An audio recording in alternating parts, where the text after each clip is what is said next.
His mind absorbed the scene before him, so quiet and calm and normal. It was the life he had always wanted, a gathering of family and friends. He knew that they were just that, though the only one he recognized was his dear mother.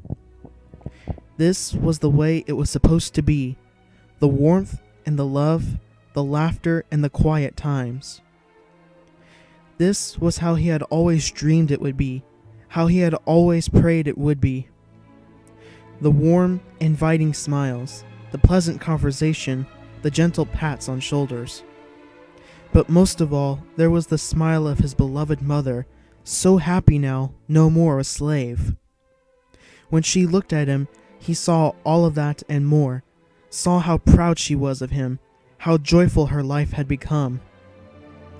She moved before him, her face beaming, her hand reaching out for him to gently stroke his face.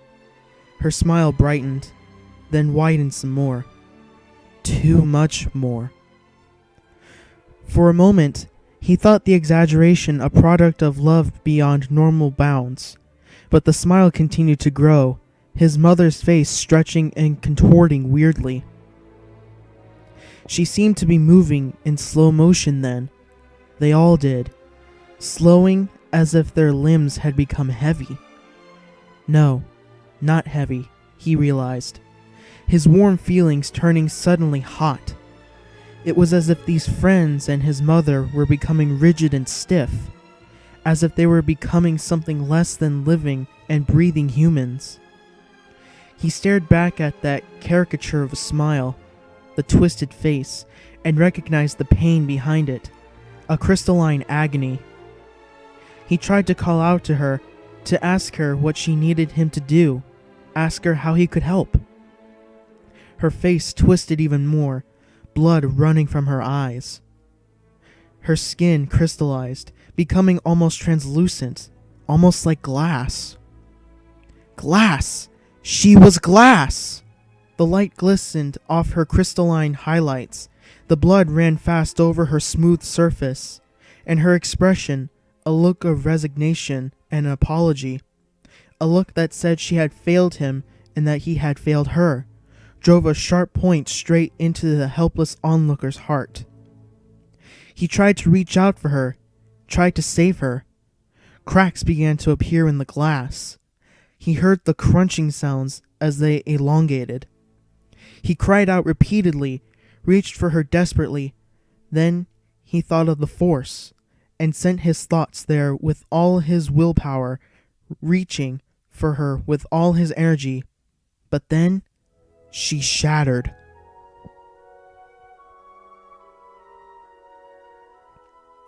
The Jedi Padawan jumped into a sitting position in his cot on the starship, his eyes popping open wide, sweat on his forehead and his breath coming in gasps.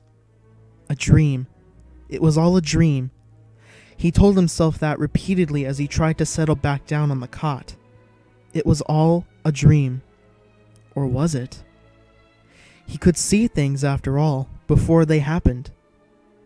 "Ancion!" came a call from the front of the ship, the familiar voice of his master. He knew that he had to shake the dream away, had to focus on the events at hand, the latest assignment beside his master, but that was easier said than done. For he saw her again, his mother, her body going rigid, crystallizing, then exploding into a million shattered shards. He looked up ahead, envisioning his master at the controls, wondering if he should tell all to the Jedi, wondering if the Jedi would be able to help him. But that thought washed away as soon as it had crossed his mind. His master, Obi-Wan Kenobi, would not be able to help. They were too involved in other things, in his training, and minor assignments like the border dispute that had brought them so far out from Coruscant. The Padawan wanted to get back to Coruscant as soon as possible. He needed guidance now, but not the kind he was getting from Obi-Wan.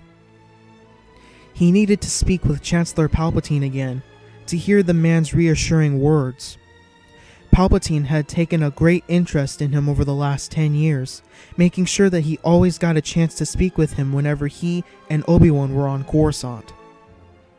The Padawan took great comfort in that now, with the terrible dream so vivid in his thoughts. For the Chancellor, the wise leader of all the Republic, had promised him that his powers would soar to previously unknown heights, that he would become a power even among the powerful Jedi. Perhaps that was the answer. Perhaps the mightiest of the Jedi, the mightiest of the mighty, could strengthen the fragile glass. "Ancion," came the call again from the front. "Anakin, get up here!"